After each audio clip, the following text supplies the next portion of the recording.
విజయనగరం జిల్లా రాజం ఎమ్మెల్యే కొండ్రు మురళి తీవ్ర విమర్శలు చేశారు. జగన్ కాంట్రాక్ట్ వ్యవస్థని భ్రష్టు పట్టించారని మండిపడ్డారు. 40 మంది కాంట్రాక్టర్లు బిల్లులు రాక ఆత్మహత్యలు చేసుకున్నారని ఎమ్మెల్యే ఆగ్రహం వ్యక్తం చేశారు. గత ప్రభుత్వంలో రాజం ప్రధాన రహదారి నిర్మాణానికి 21 కోట్లు కాంట్రాక్ట్ దక్కించుకున్న కాంట్రాక్టర్కి 6 కోట్లు రావాల్సి ఉందని అన్నారు. దీంతో ఆయన రహదారి పనులు మధ్యలోనే నిలిపివేశారని అన్నారు. ఈ విషయాన్ని సీఎం చంద్రబాబు దృష్టికి తీసుకెళ్లి 15 కోట్ల రూపాయల అనుమతి తీసుకొచ్చామని చెప్పారు. త్వరితగతిన రహదారులు, కాలువలకు సంబంధించి డ్రైనేజీ వ్యవస్థని పూర్తి చేసి ప్రజలకు ఇబ్బంది లేకుండా పనులు చేపట్టాలని అధికారులను ఆయన ఆదేశించారు.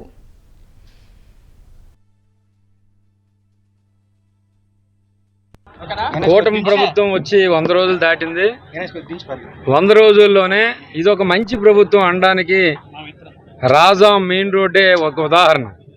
6 కోట్ల రూపాయలు గత సంవత్సరంన్నరగా పెండింగ్ ఉన్న బిల్లులు ముఖ్యమంత్రి చంద్రబాబు గారికి చెప్పిన వెంటనే మరి రాజాం ప్రజలను దృష్టిలో పెట్టుకొని 6 కోట్ల రూపాయలు ఇవ్వడం జరిగింది. తదనంతరం మిగతా 15 కోట్ల రూపాయలు అంటే 9 కోట్ల రూపాయల వర్కులు ఈరోజు మొదలుపెట్టడం జరుగుతుంది. కాంట్రాక్ట్ వ్యవస్థని గత ప్రభుత్వం జగన్మోహన్ రెడ్డి గారు మొత్తం నాశనం చేయడం జరిగింది. రాష్ట్రంలో రమారమి 40 మంది కాంట్రాక్టర్లు